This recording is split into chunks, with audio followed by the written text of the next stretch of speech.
Previously on Kenshi, Tale of the Blade. The devil and the dog continued their journey along the edge of the world. Cat, weighed down by the need of his blade, its thirst for blood.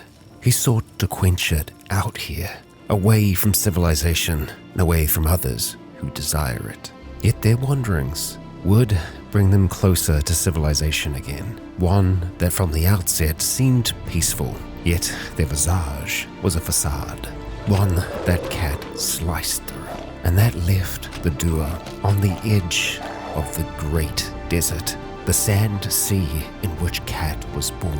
It was on the edge of this desert that the blade first came into his possession, and now he has returned it. Cat is home. In the distance, Cat could make out a structure, walls far from here, a place that he did not know, but one that he would seek out. The great desert was a place of danger, dehydration, and starvation. All that survived out here did so on a knife's edge. If the blinding, stinging sands didn't kill you, it would be the creatures that lurked within them. Skimmers, they were called. Great insectoid creatures that lurked beneath the sands, ambushing any that dared come close. Yet, with all that Cat and Dog had faced thus far, the partially armored carapaces of the skimmers stood little chance. Indeed, the biggest danger to these two in this unforgiving place would be the environment itself. Cat would guard their supplies from decay or evaporation, for without them, even the strongest would wither in a place such as this. Though out here in the Great Sea, there are many methods of survival. A group of vagrants close by choose instead to travel in the sea, the waters cooling their body, slowing the loss of that most precious resource, water. And so Cat sought to emulate them.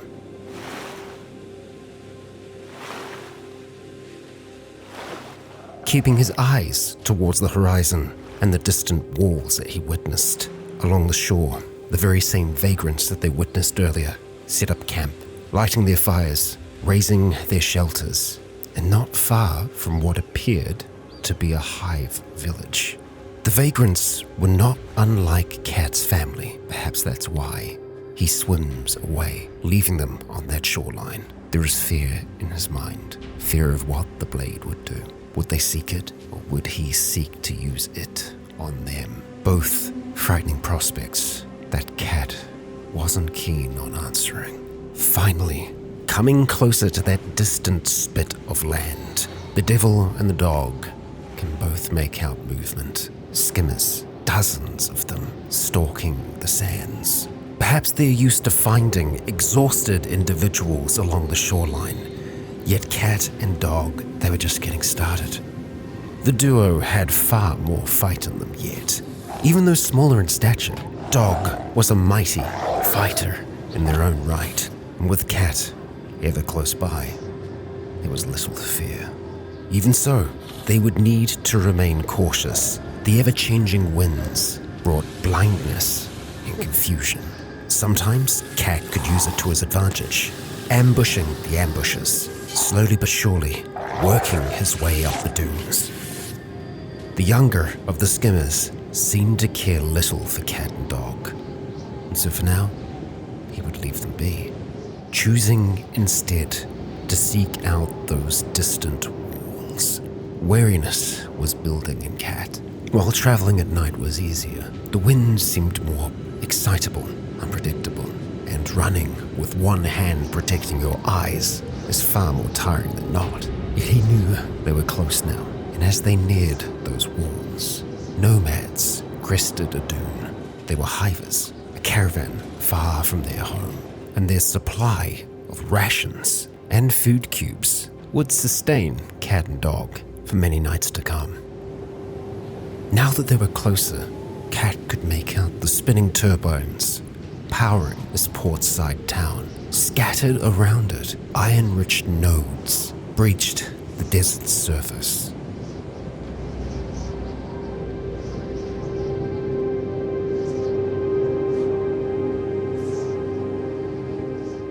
All of it in the shadow of some great ancient structure, the purpose of which a mystery to Cat, yet no doubt had some kind of significance to the people who resided here.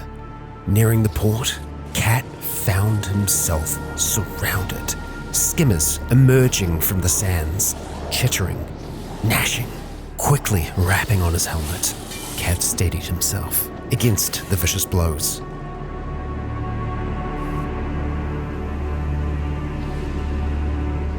Dog was not so lucky, falling to their wounds, yet with Cat close by, Dog would recover. The entrance to the port was close though. Perhaps they could find some respite there, but not before one final test. Dropping his backpack to the ground and keeping his friend close, Cat stood and fought, fighting on until the break of day. That sun slowly creeping over the horizon. Cat rose from the bodies, his head pounding. It had been a while since he had been tested like that. No more fighting. Not for now. Perhaps it might be smart to wrap the rest of that armor on. The armor was heavy, but it fit well.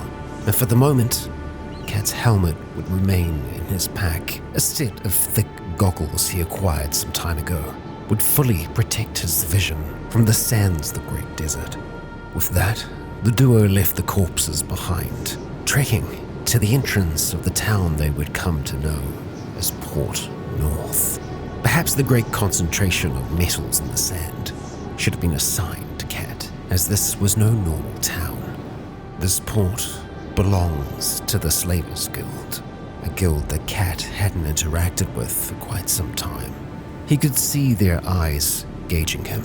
Was he to be a client or product?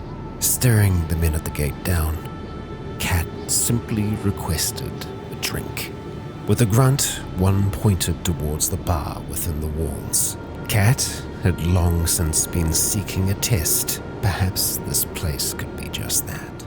The bar offered little more than a place for slavers to rest.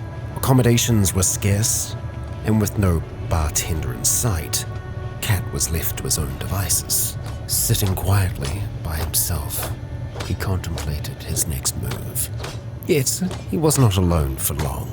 Joined by one of the guards of the many caravans that visited this port, she said nothing, only staring into Cat's dark glasses, eyes that would bore down to any man's soul. Seemingly satisfied, she left Cat. He wondered if she knew of his bounty, the price that both the Holy Nation and the United Cities have for his head, and the blade that rests upon his back. Yet it's been years, and Cat is no longer a boy. However, while he has changed, the blade has not. Perhaps he should have hidden it before entering a place such as this. Yet would the blade let him? He could not be apart from it now. Perhaps is this what the blade wants? Baiting bloodshed. The thought plays around in the mind of Cat, aware now of the force at work deep in his mind. Rising from his seat, Cat put the blade to work, practicing on one of the many dummies. It felt good, swinging it. It felt right. He was certainly earning the gaze of a few, and before he knew it, blades were unsheathed nearby, a club striking at his back. Cat twists, dropping his pack. He readies to fight. Yet in here, he is vastly outnumbered. Even so, with one swing of the blade, 3 fall as others enter the brawl. He expands his perception, taking in every threat that he can. A bolt strikes Cat in the back before he returns the strike. This was not a fight that Cat started, but he was determined to finish it. Some of the slavers knew the blade. That much was clear.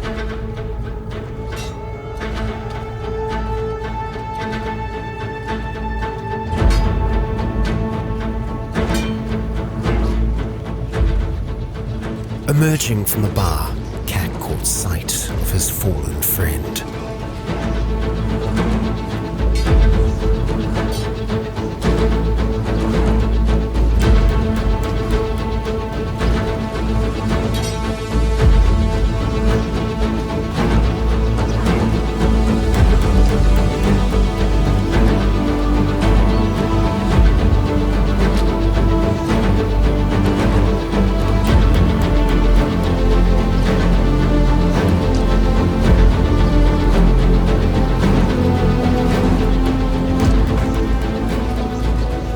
see, the devil and the dog don't go down without a fight.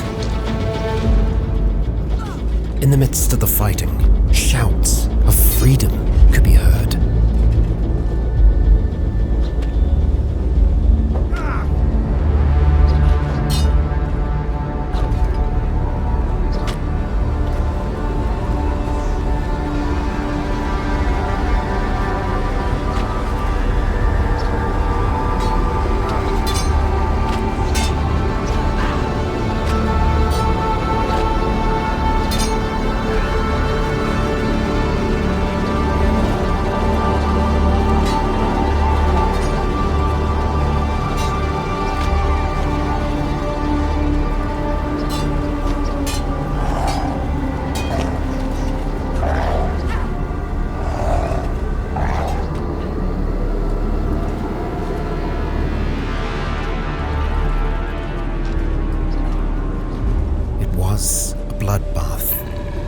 Bodies everywhere, and a seemingly endless strain of manhunters and slavers. All of the blood spilt because of the blade. It was not Cat that the alarm was raised for. No, it was for what he carried with him. And now, with the majority of the slavers defeated, samurai of the Traders Guild now sought Cat's blood. They were fierce fighters, unlike any Cat had faced yet, striking from every which way. An overwhelming force against an overwhelming strength.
No man should have stood as long as Cat had this day, fighting ever onwards, refusing to submit, refusing to fall. Yet no fighter is immortal. None can fight forever, and for Cat, he was fast approaching that point.